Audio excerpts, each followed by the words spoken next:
welcome to our podcast, where we discuss and meet with people, businesses, and trades that have motivated and inspired us along the way of creating our own business, River Road Brewing and Hops.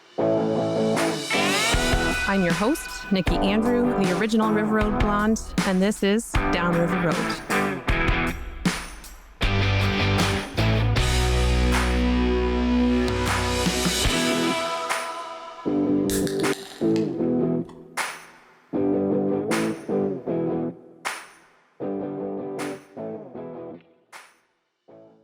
Hey guys, welcome back to another episode of Down River Road. Normally we start off our episodes with a beer, but it's 10 a.m. so we don't drink at 10 a.m. It's early. And today I am welcoming a special friend, an awesome person, Jess Petelle. Welcome. Thank you so much. This is fun. Yeah. Cheers. Cheers. So we're drinking, I'm drinking a vanilla latte from ShopBite Coffee, and you have a flat white. With oat milk. Yeah, they're awesome. I do love ShopBite Coffee, and this is a shameless plug for ShopBite, just so you know. ShopBite. Yes. We love ShopBite. It's our local coffee place. So Jess, welcome to the show. Thank you. This is so much fun, or my podcast. I guess it's not a show. You're a pretty amazing person. Oh, well, yes, I am. Yes, Thank you are. you. Yes, you are. You're too kind. I would say pretty strong up there on female role models, for sure, for me. You're a producer, director, and a whole bunch of other things on top of that. Yep. Yeah. Gotta be versatile, right? But yeah. And by the way, you are the same for me as far as role model, because I remember you saying, I think it would be fun to do a podcast. Yeah. And then now we're sitting in a studio. Yeah. So cheers to Thank that. you. Thank you so much. Yeah, this has been honestly, okay, so we'll kind of go back a little bit, how we met. You and Brad were going around doing local, like little commercials, little spots for local businesses to help support through COVID, because COVID had just begun kind of at that point in time. We had just kind of gone through the first shutdown, I think. Yep. And you had just come back from the many places you've been. I don't even remember where it was at that point in time. Yeah. And I had heard you were doing this, and I was like, oh, you know what? That would be really cool. And I think it was Sean and Leanne actually that mentioned it to you guys, and then you came out, and it was like instant. I was like, ooh, I really like this person. It was the same. Yeah.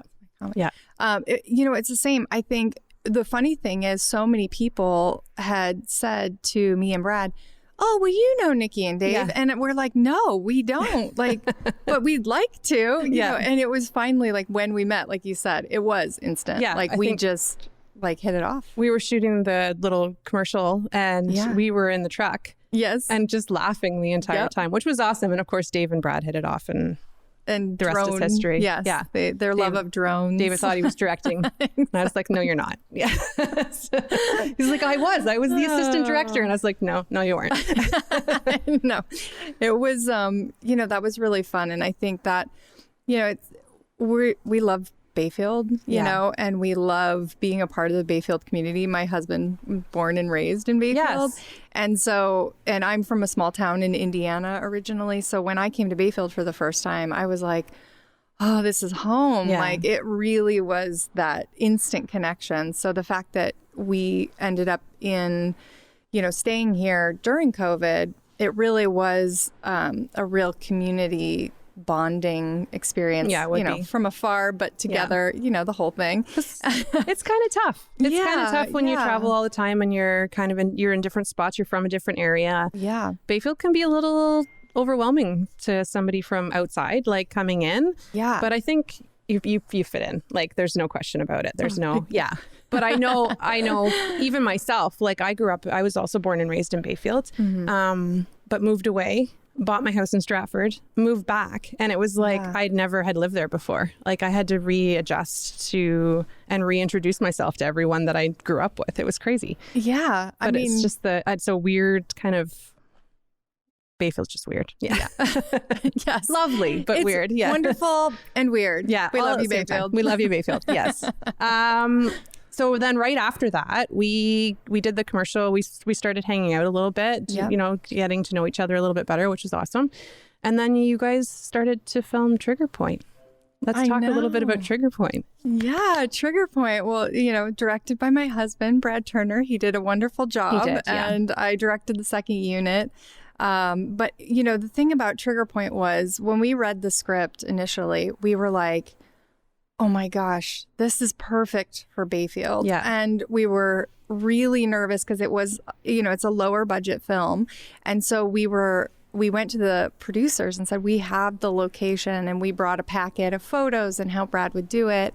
And, it was really hard to convince the money people that it's worth it because there's no tax incentives out in our area. Yeah. So you have to kind of, really. So you have to sell it. Yeah, exactly. Yeah. And, what was great too was everybody in the community was so excited. For sure. We couldn't do it without the community support. And everyone was like, yes, let's do this, and really stepped up. And honestly, it was one of the best filming experiences that we've had. It was because we were home. How crazy is it? We got to I'm go to bed tonight. Yes, exactly. We'd in be my in our own bed, bed. instead of in a hotel somewhere. And then we'd wake up in the morning and just be like, pinch me, we're filming in Bayfield. So it was fun, we got to do a big shootout on the main street. And I think everybody was so wonderful and had fun, and we're really hoping to do another one. So yeah, I kind of hope you are too. Yeah. Do you know what? I know an awesome spot for it. Yeah. We joke about this all the time. So Trigger Point, I just saw it. I saw it last year. Mm-hmm. When did it come out? Yeah, it was, or the beginning of this year. It was the beginning of this year. Yeah, it was the beginning of this year. I don't know. This year's been a blur, but amazing. It's so much fun. Thank you. It was really fun to see our beer in the shots. It's crazy. I was like, hey, that's us. That's our beer. I know. It was great. But you had a lot of great crew on that. One of the people that were on the crew, Laura, you work with quite frequently. Yes. She's pretty amazing. Yeah. So Laura Vandervoort is we've been collaborating on many projects. Mm-hmm. We actually worked together on a pilot episode that Brad did several years ago for Bitten. Yeah. And that was when I first met her. And then over the years we stayed, film friends. Yeah. And we both worked on V-Wars again. Yeah. And she came to me with an idea, for a short film, which we also filmed and I directed. Yeah. And that was where I was getting to. And carry on, you just keep talking. Yes. And so she was also in Trigger Point. So we were really excited, and she just directed her first short film. So. Which is amazing. Yeah. Yeah. So all these strong female characters that you're involved with, I kind of wanted to touch a little bit about, Age of Dysphoria is amazing. Thank you. You guys did an amazing job on that. I don't know if anybody hasn't seen it, you definitely have to. It was touching. I was like, it was a lot. It was a lot. It's on CBC Gem, so you can get it on CBC Gem. Yeah. And Laura really wanted to work with Gordon Pinsent, and they're related, and he's always been a mentor to her. Oh, that's sweet. Yeah. Yeah. So this was just really became a vehicle for them to work together, but then also for us to tell a story about a woman at a crossroads in her life trying to make amends for something that she's done in her past. And how do you make those amends when the person who you need to make the amends to may not be in a position to receive it. Yeah. And so it was a lot about that. And, I personally deal in a lot of my personal work, I deal a lot in recovery because I'm in recovery, and have been for several years. Knock on wood. Yep. All is well. One day at a time. Yeah, that's right. But I do think, it's a really great way to tell those stories. And she was totally game for it and was really a wonderful collaborator. I think so. I think it worked. Awesome. I think you all worked really, really well together for that. Thank you. That film for sure. And it's won a lot of awards, which is I kind of was keeping tabs on it as it was rolling out, and you were doing all these film festivals end of last year into this year. I think it was. It was great because the one thing with COVID is we had just started our festival run. Which is like, crazy. I It's so literally disappointing. had just picked up the posters like, from the here we printer. go. No, you're not. And we had all the tickets bought for the, Canadian Film Fest. And we had made this decision, Laura and I, to go to the Damn Short Film Festival in Las Vegas because we were both happened to be available. And we were like, let's just go.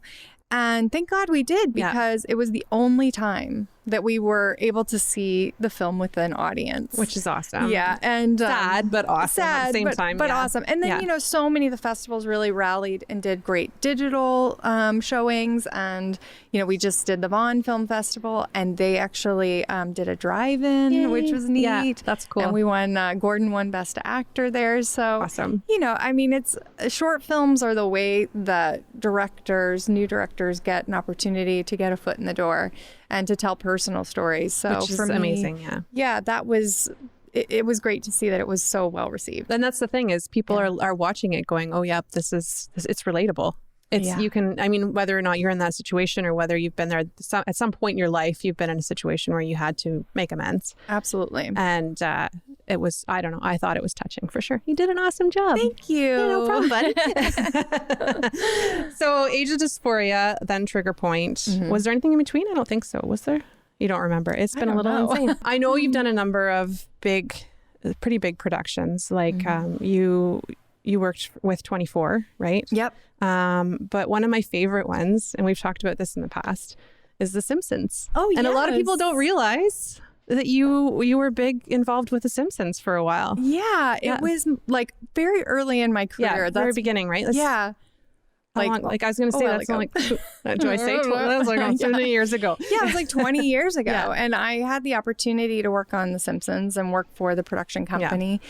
And it was just an eye-opening experience. I was like a girl from like rural Indiana. Yeah. And so for me to go out to LA, like I went to Indiana University, and I was like, I literally packed my car because I had probably had like $1,500 to my name and just a car. Crazy, yeah.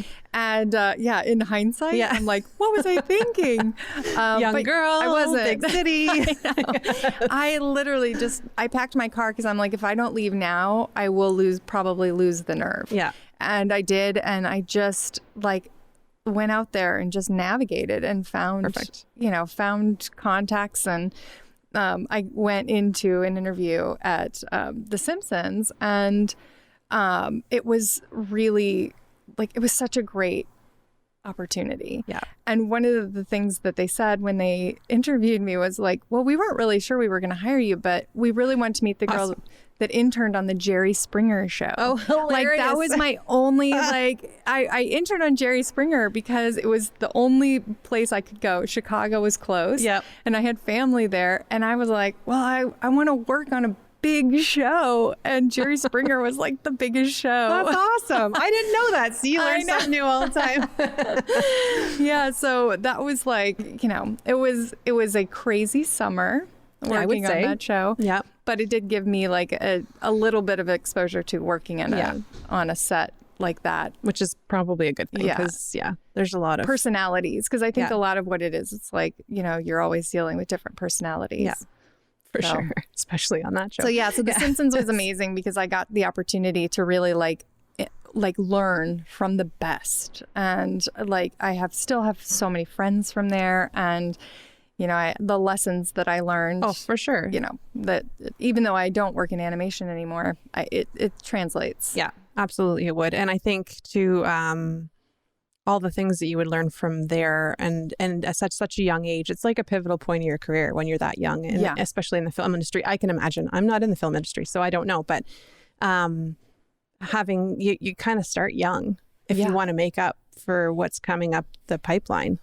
Absolutely, because I think the one thing that, and I speak a lot in my university, and I try to mentor as much as possible. Yeah. And the one thing that I try to tell people is I didn't go out to LA with my degrees and start producing a show. I literally was getting the coffee, getting the dry cleaning, learning how to, professionally write emails, like, that kind of stuff. Yeah. And you go out there just, and you have to put in your, I guess, pay your dues. Yeah. But on the side, I was always hustling. I was always working on my friends' productions, Yeah. offering to do anything that I could to, like, get things going. So that's part of That's kind of how you have to work. It's a lifestyle.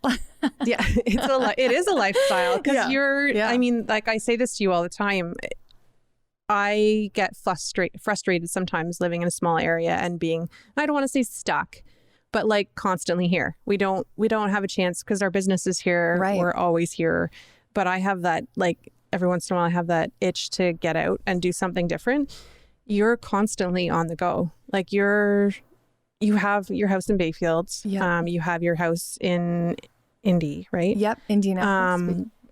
But you have like and Toronto, and obviously all those places that you need to be. Yeah. But you have a bazillion stops along the way. Like, you're not able to just kind of go, okay, we're home. Because every time I talk to you, I'm like, cool, you're home. You're like, yep, for 3 weeks. Bye. Yep. Yeah. It's been, I guess, before COVID, and, I think this time gives us a lot of reflection. Yeah. Brad and I were on the road together for about 9 years, and we try to work together as much as we possibly can, because that's how marriage works when you're in the I bet film it does. and television business. And, we tried really hard. I think COVID was for us just like this screeching halt, because we had planned, we had a year's worth of work lined up at that point.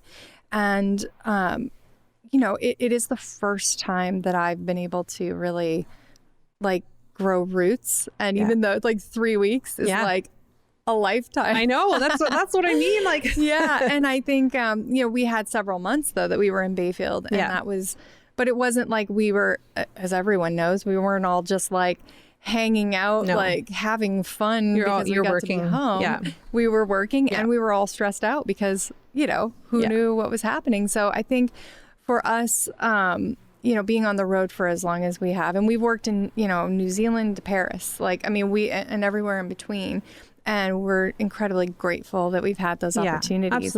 Absolutely. But, being home more now has been really nice. I bet it has. It's kind of hard to, like, I haven't been waking up with an alarm. So I think that's awesome. That's kind of a good thing. I think at some point in your life you get to do that. Yeah. 5 a.m. wake ups. 5 a.m. wake up call, and like literally 5 minutes to get ready, because you got to be out in the middle of wherever you got to be out in the middle of. So I'm like, a night shoot? What? Yeah. I don't know 3 about a.m. that. 3 a.m. to 5 a.m. Awesome. 2 hours of sleep.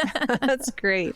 Let's talk a little bit about working with your spouse, because I know we get asked all the time on the brewery, like, how do you guys do it? Yeah. You guys must want to kill each other all the time.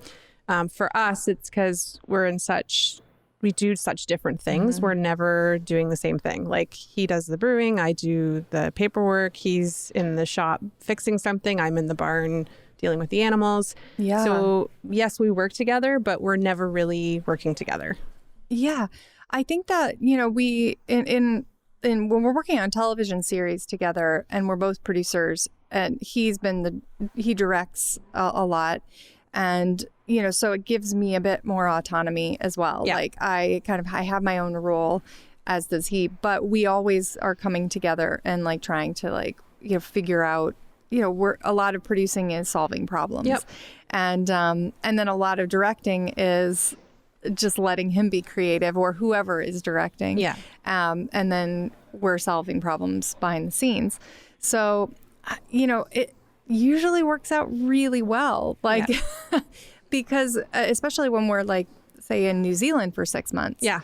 It's just us. So, like, it's weird just, and we actually have enjoyed working together. Yeah. I do think it takes a certain someone. Yeah. I don't think everyone can do it, for sure. I know. I think you have to have a strange and wonderful connection in order to be able to do those things, because I've seen other people that have tried to work together as a couple, and it never ends up the way that they want it to, because they just don't have that same ability to connect with each other. Absolutely. Well, when we're working the hours we're working too, it's like, if we didn't, work together, we would never see each other, which is part of why we made that pact early on when we started dating. Is like, I think we both, had previous marriages, and we kind of really had to take stock and be like, well, we both love doing what we do. How's this going to work? How's it going to work? And so we work on shows that will like work with both of us, which is amazing. Yeah. Is great. And I mean, I can't think of it. I can't imagine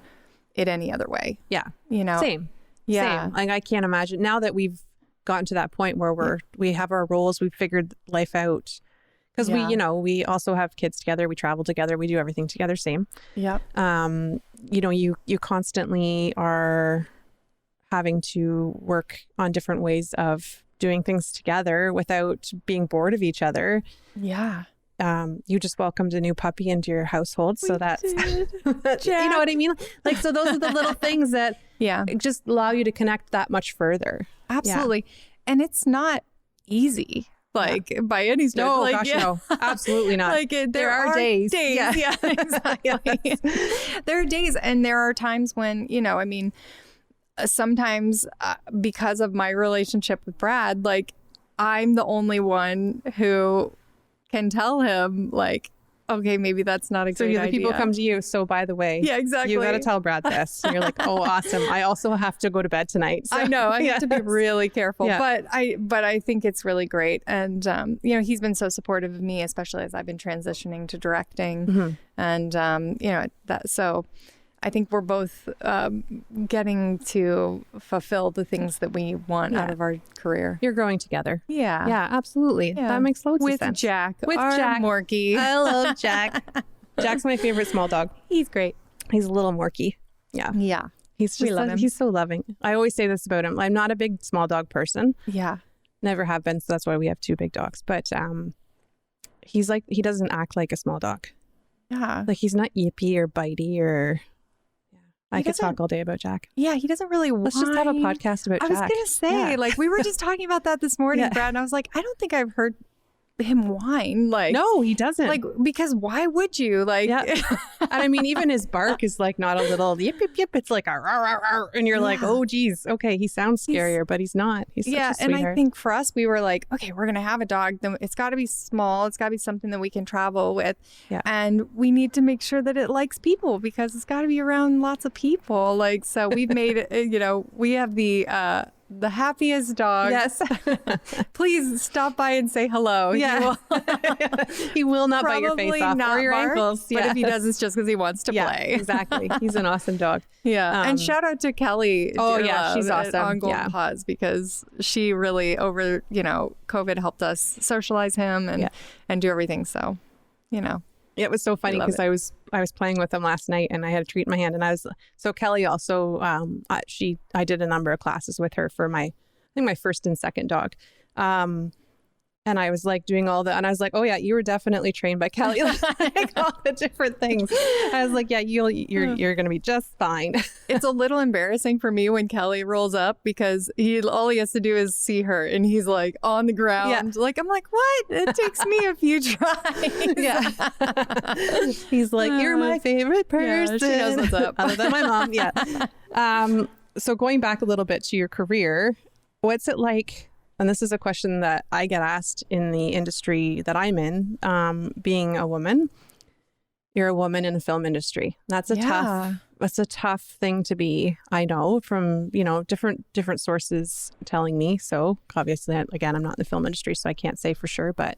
Yeah, I mean, it definitely is. And I think coming out when I did in the business, I had my first real boss was female, so that was great. That's awesome. Yeah. To have that experience. And I worked with a lot of other women. So, I feel like there was this camaraderie that it didn't necessarily mean that it was easier. No, but it helps to have people in your corner for sure. Yeah, because I could see women that had already achieved, what I had hoped to achieve. Not that even when I went out to LA, I knew what I wanted to do.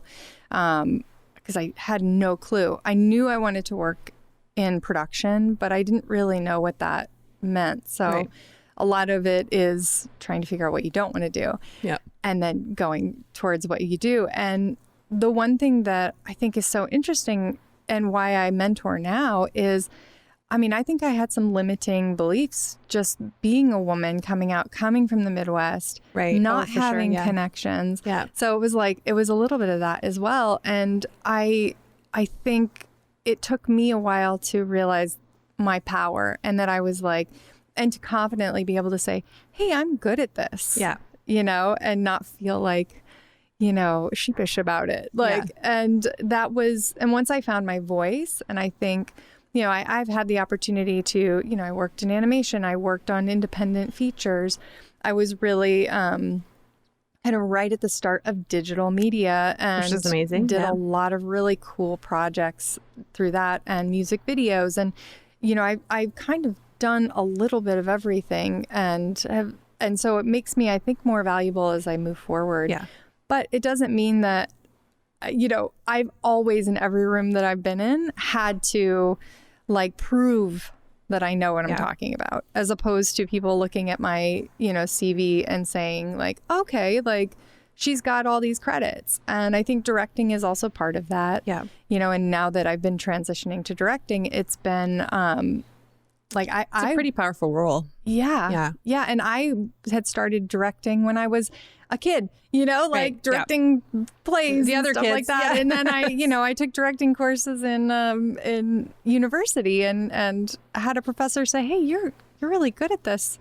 And I was like, yeah, but I'm a girl, and I don't know anyone. So Yeah. You kind of downplay it a lot. Yeah. For and sure. I think so for me, being a woman in the industry, I think one of the things I've taken very seriously is, my responsibility to myself to know that I have the power to do what I'm doing, and then also to empower others and, a lot of other women, and make sure that I'm a role model for them. And which is huge. I think, in all honesty, having that, like I said, to me, you're a role model, right? So, just watching what you do and all the things that you do, and with grace that you do that in, which some people don't. Some people are harder to take, but you do it in a way that is easy to appreciate and follow a lead. It didn't, it took a lot of trial and error. Yeah. Oh, for sure. For sure. Because I think, that's the other thing, is we don't necessarily get management training. No. And we're creative people trying to run a corporation, essentially. Each show is its own, business. Yeah. And so I think that's something that, with all of the, with everything that's been happening over the last several years, that's starting to come out more. And there's a prioritization of, making sure people know how to communicate with people, which is huge. And I think it's making, sets kinder. Yeah. I think so. I think you're right. I think, I don't know enough about it, but I'm pretty sure that is watching and hearing what you're saying. And also you do some role modeling for some students too, don't you? Yeah. Yeah. Through the university. Yeah. I work with students at the university. I just actually, I spoke at the Girl Guides. Oh, fun. And I'm working on a little screenplay with them. Oh, they're so so fun. exciting. It's just seeing young people being passionate about art. It just, it gives you all, it just fills me up. Well, and it allows them to see what their potential is too, right? They're not limited, which is amazing. I certainly never saw anyone doing what I do when I was younger. Yeah. And I think maybe that would have changed, maybe things would have happened a little bit faster. But if you had someone to kind of push you in that direction. But but we all have our own, experiences. Yep. So you had to get to that point for sure. Yeah. For sure. So speaking of being kind of diverse in what you do, let's talk about Reburn a little bit. Yay. Yeah. Of course, we had a little mishap with the one comic book, Reburn. but there's one of the covers there. Reyburn's pretty impressive. Thank you. You've done an amazing job with that. That is something that, I've always been interested in comics, and, and I think working in animation and, going to Comic-Cons and, being comic adjacent, has been, and I've actually, produced a few series that are based on comics. Yeah. So I've seen the end result, or not the end result, but where you get to when you get to the series side. But I'd always had a desire to do a comic. And my friend Allison Shelton, who is the creator of Reburn, she had like way back when we worked at the Simpsons together, she had given me a script and said it was a feature script. And I remember it so vividly, like from all those years ago. And it was the seed, the kind of the beginning of what Reburn is now. Yeah. And there were so many visuals in it that I just like, you know, that's powerful when you read a script and you're still like remembering moments. So I had just come off of working on a series that was based on a comic and had met a lot of people in that business. And Allison happened to bring another feature script of the same idea. And it was huge, right? It's like $100 million movie. Yeah. And we were like, obviously nobody's going to probably let us make this yet. They will, but yes, someday. Yes. But I said to her, have you ever thought about making this into a comic? And we were on Zoom and she literally like moved her Zoom camera and there was a whole wall of comics. And unbeknownst to me, she and her husband, Cody, are huge comic fans. And so it was like, yes, I've thought about making this into a comic. And so we're like, okay, well, I'm just going to ask people. Like, I'm just going to ask somebody, like, I know a writer, like, can I get some scripts? And it's a friend of mine. And they were like, well, everybody always asks me and nobody follows through. But here, I'll give you my hour-long spiel and some scripts. Right. And I was like, okay, well, we'll be back. I'll be asking you more. And he's like, okay. And we did it. We just started. And that's how it began, is just asking questions, asking for help. That's what you have to do. Yeah. And, because we were actually working on it as a pitch that we were going to take out to traditional publishers. Yeah. And it really kind of came to, we were ready. Our pitch was done. We were like, it was the next big convention was in Portland. And then again, COVID hit. We don't know how long we're going to be here. We don't know how long conventions and that kind of stuff aren't going to happen. Nobody's going to be buying things right now. Yeah. Let's do it. Let's keep going. And so Elise McCall, who's our lead artist, is fantastic.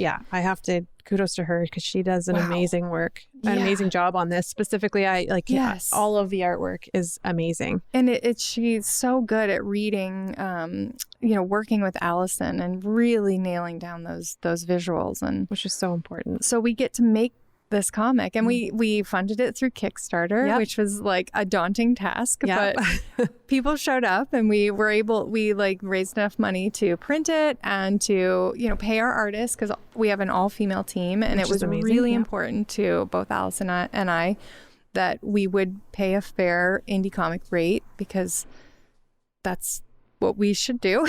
Yeah. And we were able to actually greenlight the second issue off of that, which we just sent out the digital. I just got mine. I know. And I haven't had a chance to read it yet, but I'm looking forward to it. Yay. Well, and we're printing. We're in the printing process right now. So we're still hopeful it's going to go out. I think it'll go out before the end of the year. So we're just waiting to get word from our printer. It'll happen. Do you hear that? Yeah. But yes. But we've had, it's been great. And we've had, along the way, like, we became publishers. Yeah. Like, that's pretty crazy. Yeah. We were like, we're just making a comic book. Producer, director, publisher. Yeah. Comic books. Yeah. Yeah. And so we're enjoying the process. And so we've had a couple publishers express interest. But as of right now, like, we're hoping to do another Kickstarter in early next year to finish the arc. Yeah. So that'll bring us to like our paperback, and we'll have done. Hopefully in the next few years we can talk about, we'll be doing this again with, that's right, we'll be talking about the movie or the TV series that's coming out. Absolutely. Rayburn. Yeah. I'm ready. Keep your eyes open ready. For that. So I read the first edition and I was like, oh, this could easily be a TV series.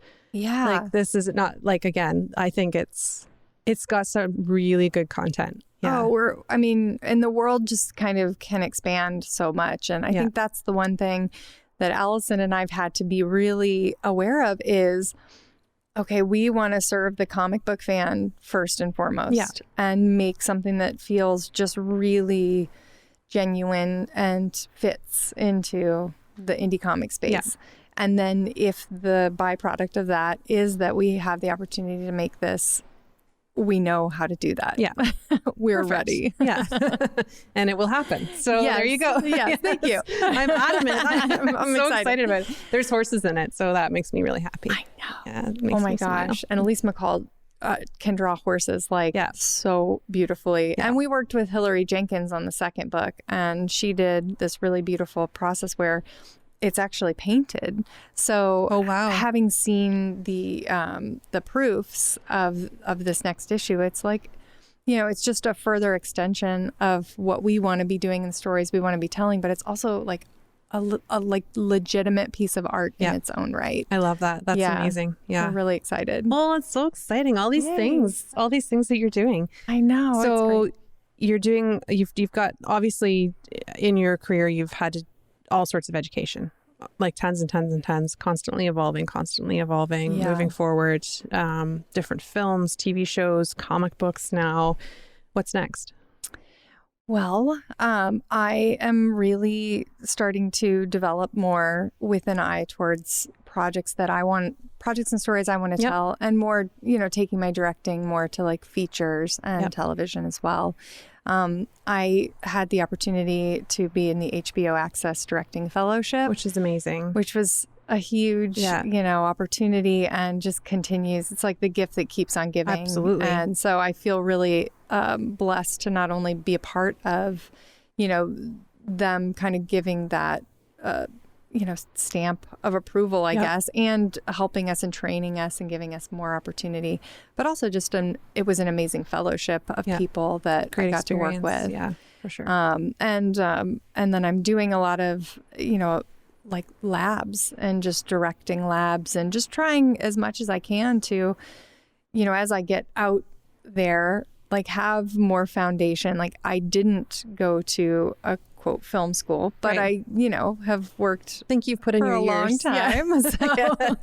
So I think it's also that idea of as a producer trying to shift, to the perspective and for people to see me as a director. Absolutely. So that's a lot of what I've been, just working on personally, and, trying to kind of find out what is my voice, what stories do I want to tell, and prioritize that. I think you've got a good head start. I think you're well on your way to what's next for Jess, because I think it's going to be an amazing. I just can't wait to see it. Oh, thank you. There's just so many things. I know. It's great. I mean, it's been nice. It's nice to have. It's been nice to have some time off. Yeah, I have to admit. Yeah, as much as I mourn the things that we had a television series that we were developing through COVID that then got canceled before we even hit the floor, and just things that unforeseen things, but I have to believe that there's something else and something better. Oh, for sure. Out there. Something is coming down the pipipeline. You just might not know what it is yet, because it's definitely there. So today I'm in the optimistic side of that. Yes. Yeah. Tomorrow the glass might be part empty, but that's okay. That's okay. I also have those days. Yeah. We have our moments. Yeah. You're allowed to have those days. I do want to thank you so much for coming. Thank Obviously, you. I'd have to get you when I can, because it's few and I far really between. appreciate Hopefully it. more in the winter. Hopefully more. We'll see more of each other in the winter. But absolutely. Yeah. This is a pleasure, and I'm just so excited for you too. Yay. For this and your journey. Yeah, it's been a lot of fun. This has been something that I didn't think I'd want. Actually, I should say before we part ways, it was you and Brad that really kind of placed that little tidbit of hope in my head. And you were like, what would be really cool? And I was like, yep, you're right. And here we are. I love it. I love your YouTube videos. I love everything, especially, when I'm not here. Yes. It means so much, because it's like, getting the opportunity to see. Here's the crap that Nikki's doing. Yes, I know. It's like, I just really appreciate it. And that you can find time to do it is also mind blowing with everything else that you're doing. Yeah, I do have to say, we didn't do anything through the summer because the concert series took over everything that we had, but But the concert series was also much needed. Yeah, you know, I think it was. I think the community really needed to have live music happen again. Yeah. And so doing that was a big boost in what I wanted to achieve. That was like, it was like, I did it. Now what? Awesome. You know, that's how usually I roll is, okay, that's done. What's next? Yeah. Exactly. Me too. Yeah, exactly. We should be friends. That's why we work. Yeah. Well, thank you so much. Thank you. Hopefully we can do this again and probably in another year and we'll see where you're at. Because I think there's some big things coming your way. Ooh. Yeah. Oh gosh, thank you. I have hopes. Stay tuned again for the next episode, guys. Cheers.